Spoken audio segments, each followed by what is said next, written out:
구약성경 예레미야 제8장 오늘 18절부터 9장 2절까지 넘어갑니다.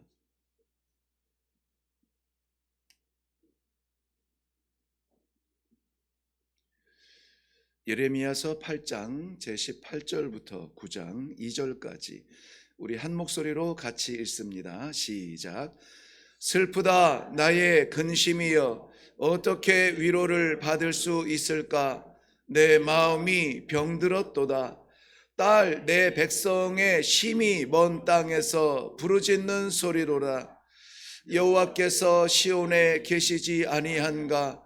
그의 왕이 그 가운데 계시지 아니한가? 그들이 어찌하여 그 조각한 신상과 이방의 헛된 것들로 나를 경노하게 하였는고 하시니, 추수할 때가 지나고 여름이 다하였으나 우리는 구원을 얻지 못한다 하는도다. 딸 내 백성이 상하였으므로 나도 상하여 슬퍼하며 놀라움에 잡혔도다. 길르앗에는 유향이 있지 아니한가? 그곳에는 의사가 있지 아니한가? 딸 내 백성이 치료를 받지 못함은 어찌 됨인고? 어찌하면 내 머리는 물이 되고 내 눈은 눈물 근원이 될고, 죽임을 당한 딸 내 백성을 위하여 주야로 울리로다.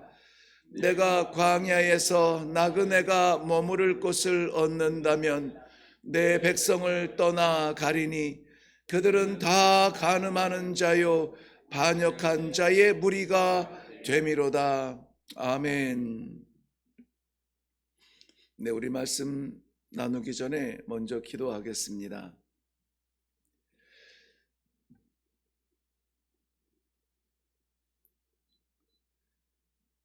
하늘을 향해서 오늘도 굳건하게 이 길을 걸어가기를 원하지만,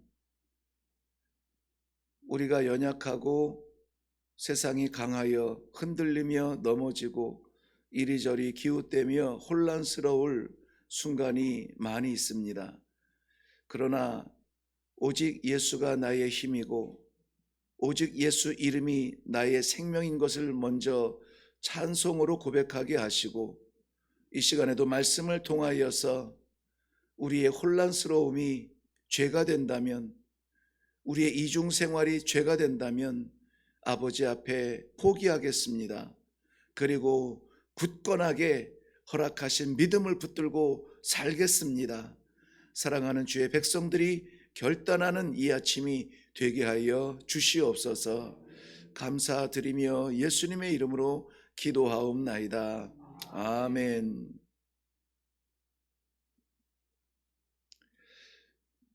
에덴 동산에서 아담과 하와의 범죄 이후에 지구촌에는 자기 의지대로 해보려고 하는 죄가 끊이지 않습니다. 멈춘 적이 없죠. 심지어 십자가에서 우리 죄를 위하여서 자기의 몸을 버리신 예수 그리스도를 바라보는 그 순간에도 백성들은 그 예수님을 조롱했습니다. 그렇기 때문에 하나님께서 우리 연약함을 아시고 세상의 죄악의 관영함을 아시기 때문에 날마다 말씀으로 굳건하게 이 신앙의 길, 믿음의 길을 걷기 원하는 주의 백성들을 구별해서 말씀을 주시는 것은 얼마나 놀라운 은혜인지 모릅니다. 이 말씀이 아니면은 우리가 어떻게 이 세상에서 흔한 말대로 험한 세상에서 이 굳건한 믿음을 지켜나갈 수 있을까 생각만 해도 끔찍하지 않아요? 그래서 오늘 이 금요일 이 주말을 시작하는 시간에 우리에게 이 경고의 말씀을 주시고 경계의 말씀을 주시는 것은 우리를 기죽게 하고 우리의 영혼을 짓누름이 아니라 하나님께서 우리를 더욱 붙드시기 위한 안전장치라는 말씀을 저는 먼저 묵상하며 깨닫게 되었고, 사랑하는 주의 백성들, 우리 성도들도 동일하게 그 은혜를 누릴 수 있는 아침이 되기를 바랍니다.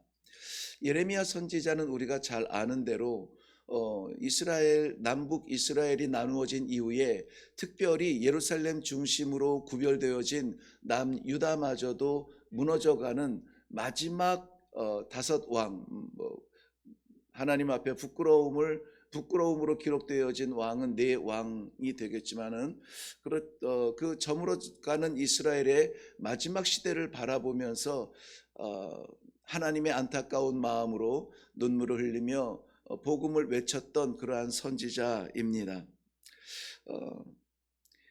예레미야 선지자가 눈물을 흘렸던 것은 그저 간절한 마음으로 사랑하는 그의 동료들, 동지들, 가족들, 친척들이 회개할 수 있는 기회를 하나님께서 이렇게 마지막 기회를 주시는데 결국은 저들이 회개하지 아니하고 하나님과 우상을, 하나님의 성전에 우상의 어떠한 형상을 세워 그렇게 이중적 신앙생활을 포기하지 못하고 살아가는 모습을 보면서 안타까워서 흘리는 눈물이라 했습니다.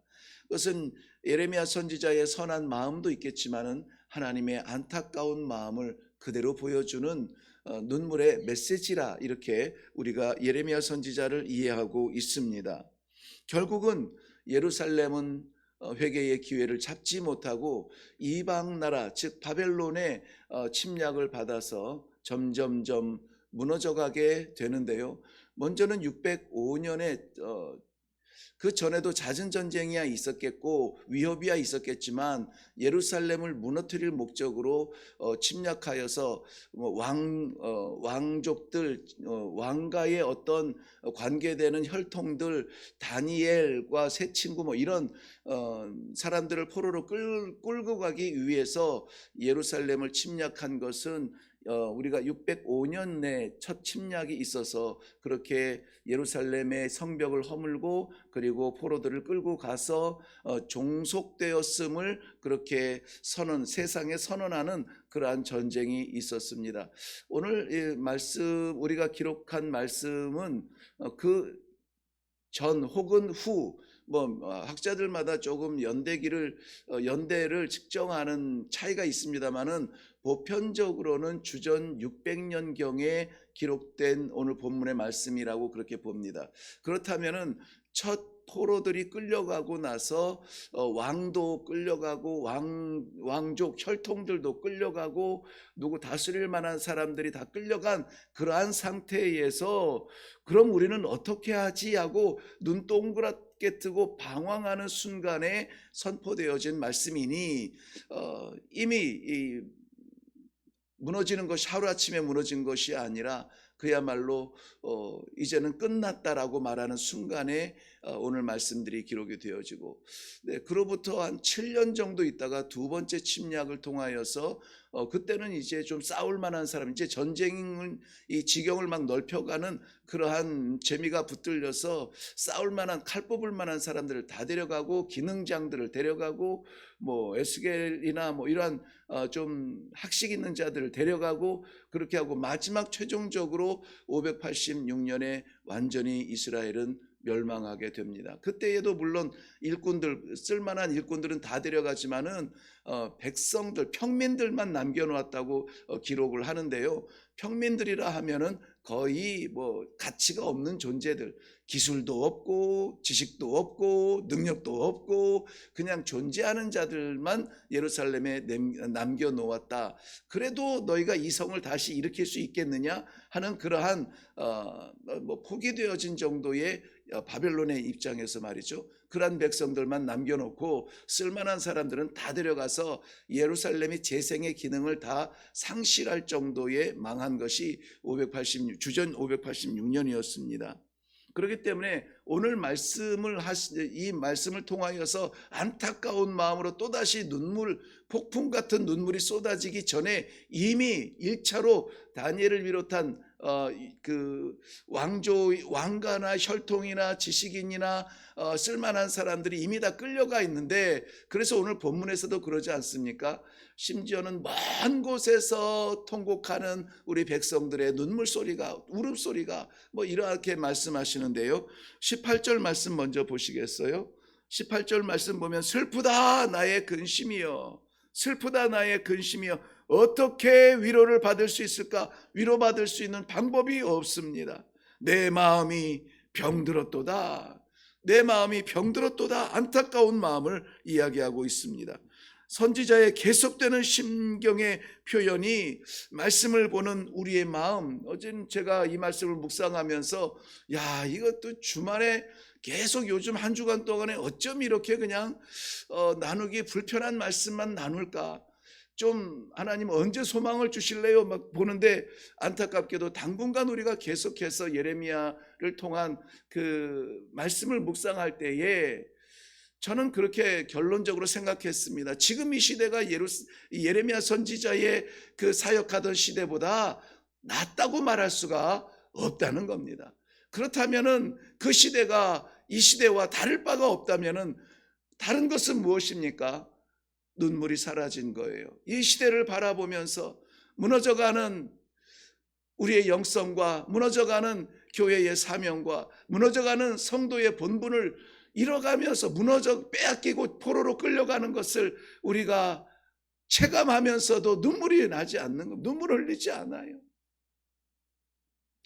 그런 것을 보면서 하나님께서 그렇구나. 이 시대에도 예레미야 선지자와 같이 아버지의 마음으로 간절하게 기도하며 간절하게 말씀을 선포하며 간절하게 부여잡고 우리 이 믿음 지켜냅시다, 싸웁시다, 일어납시다 라고 말할 수 있는 그러한 성도들이 필요하신가 보다. 그래서 가능하면은 말씀의 정신 그대로 전하기를 원하지만 저도 이 심장이 약하거든요.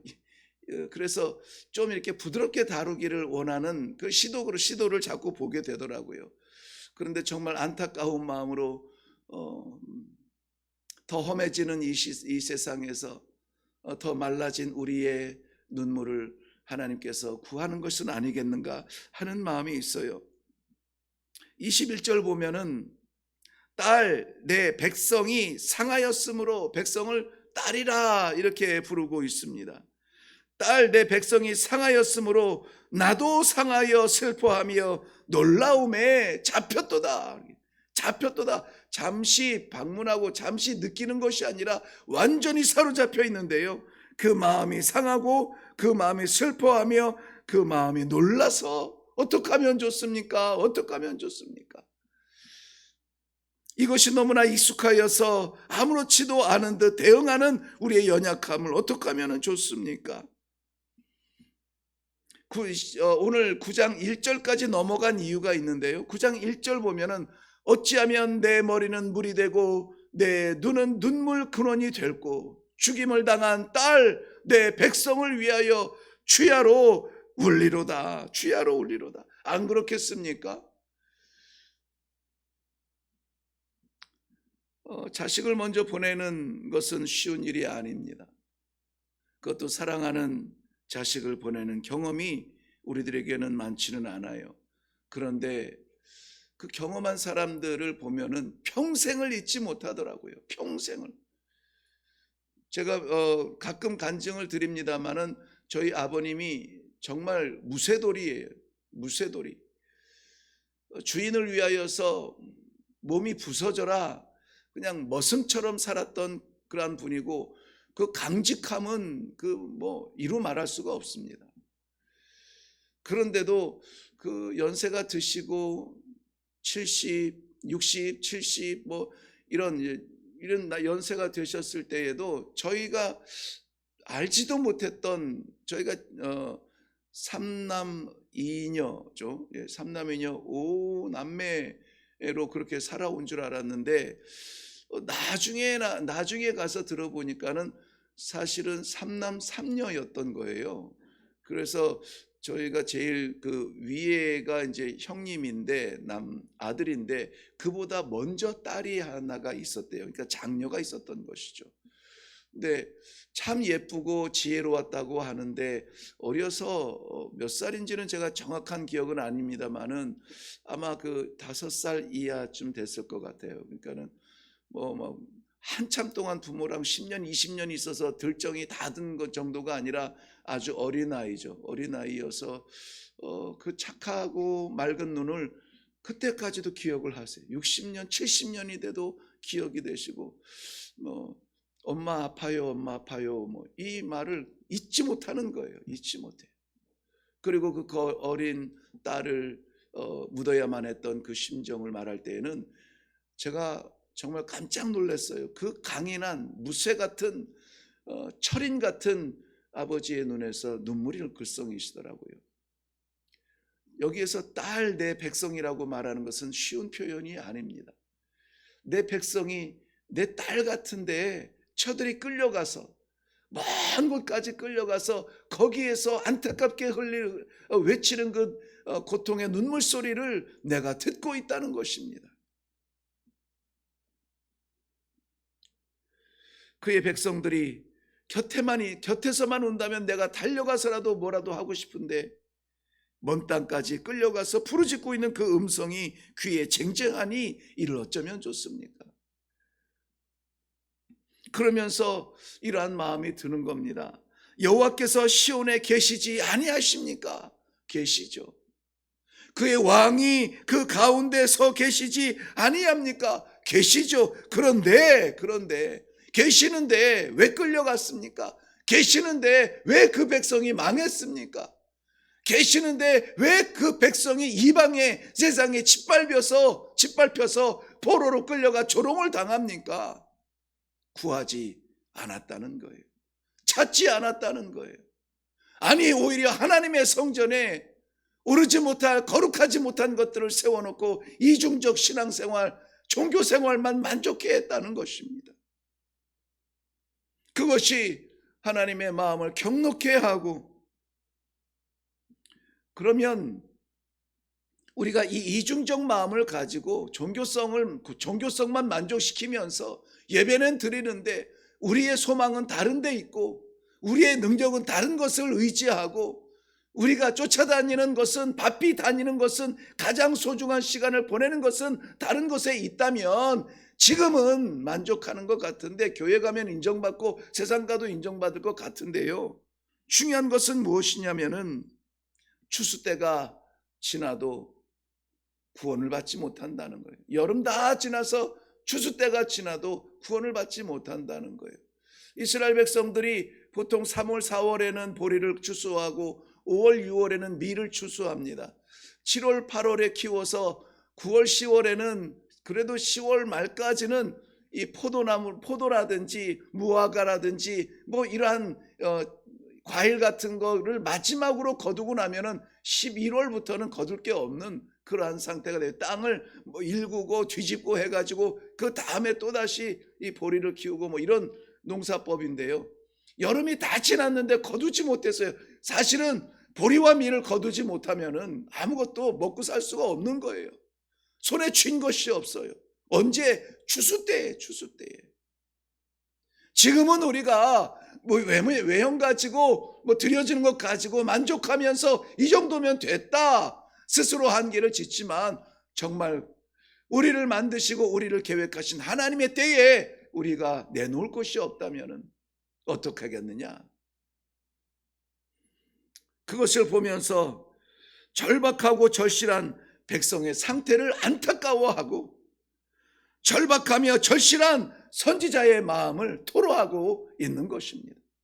이것을 우리가 귀로만 들으며 이스라엘의 과거의, 그것도 신약도 아니고 구약의 성경의 역사를 먼 발치에서 바라다 보는 그러한 감정으로, 심정으로 받는다면 이 시간은 아무런 의미가 없습니다.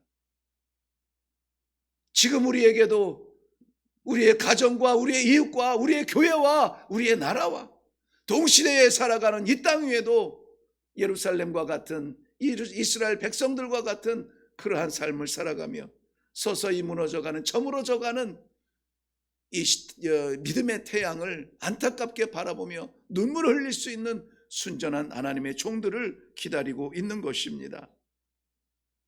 그래서 오늘 21절에 보면은 딸 내 백성이 상하였으므로 나도 상하여 슬퍼하며 놀라움에 잡혔도다. 이 상했다는 말은 부서졌다는 말이에요. 크러쉬라고 하는 것은 이렇게 알사탕 유리 같은 것이 막 이렇게 깨지는 것을, 그걸 말해요. 상한다는 것이 그저 좀 이렇게 상처 정도 나는 것이 아니라는 것입니다. 윤리가 깨어지고 정서가 깨어지고 소망이 깨어진 그것을 바라보며 선지자 그의 심정도 상하였다. 이스라엘 백성들이 산산조각이 나서 여기저기 뿔뿔이 흩어지며 깨어졌다. 이 모든 상함을 우리는 다 동시에 볼 수가 있는데요. 그런데 우리는 바로 이 본문만 보는 것이 아니라 약속된 하나님의 말씀을 보고 있는데요. 출애굽기 15장 26절에 보면은 나는 너희를 치료하는 여호와라. 나는 너희를 치료하는 여호와라. 이렇게 말할 수 있는 신이 어디에 있겠습니까? 오직 하나님만, 창조주 하나님만, 여호와 라파, 치료하시는 하나님이라. 오직 예수 그리스도가 우리의 구원자라. 우리가 입술로 찬송만 할 것이 아니라 성경만 들추어서 하나님이 나를 치료하여 주십니다. 우리의 가정을 치료하실 오직 한 분이십니다. 우리의 재단을 붙드실 하나님의 능력을 믿습니다. 의사에게 환자가 침대에 올라가서 다 내려놓고 맡기는 것처럼 하나님의 말씀 앞에 우리 오장육부가 다 치료를 받고 수술을 받고, 그 방법밖에는 없어요. 마태복음 11장 28절에도 수고하고 무거운 짐진 자들아 다 내게로 오라. 내가 너희를 쉬게 하리라. 이렇게 초청하여 주시는데도 예수 앞에 나오지 못해요. 마음의 문이 열리지 못해요. 그저 갈 수 있는 대로 아장아장 내 능력까지밖에 못 가요. 전적으로 맡기지 못해요. 보세요. 오늘 22절 말씀을 정리합니다. 22절 말씀에 보면 길라앗에는 유향이 있지 아니한가? 있죠. 굉장히 유명하죠. 굉장히 유명하고 치료의 도구로 많이 쓰는 겁니다. 그곳에는 의사가 있지 아니한가? 있죠. 있습니다. 그런데 내 딸이 치료를 받지 못하는 것은 무엇 때문이냐? 무엇 때문이냐? 그런 것들로 치료받을 수 있는 것이 아니에요. 땅에서 솟아나는 유향이나 땅의 최고의 기술 가지고 치료할 수 있는 것이 아니라는 것입니다. 마태복음 사복음에서는 예수 그리스도의 복음을 이렇게 전합니다. 마태복음 4장 23절 이후에는 예수님께서 온 갈릴리에 두루 다니사 그들의 회당에서 가르치시며 천국 복음을 전하시며 백성 중에 모든 병과 모든 약한 것을 고치시니 이에 각종 병에 걸려 고통당하는 자, 귀신 들린 자, 간질하는 자, 중풍병자를 데려오니 그들을 고치시니라. 고치시니라. 저는 하나님의 말씀을 믿습니다. 다른 것에서 우리 치유받고 고침받을 데가 없어요.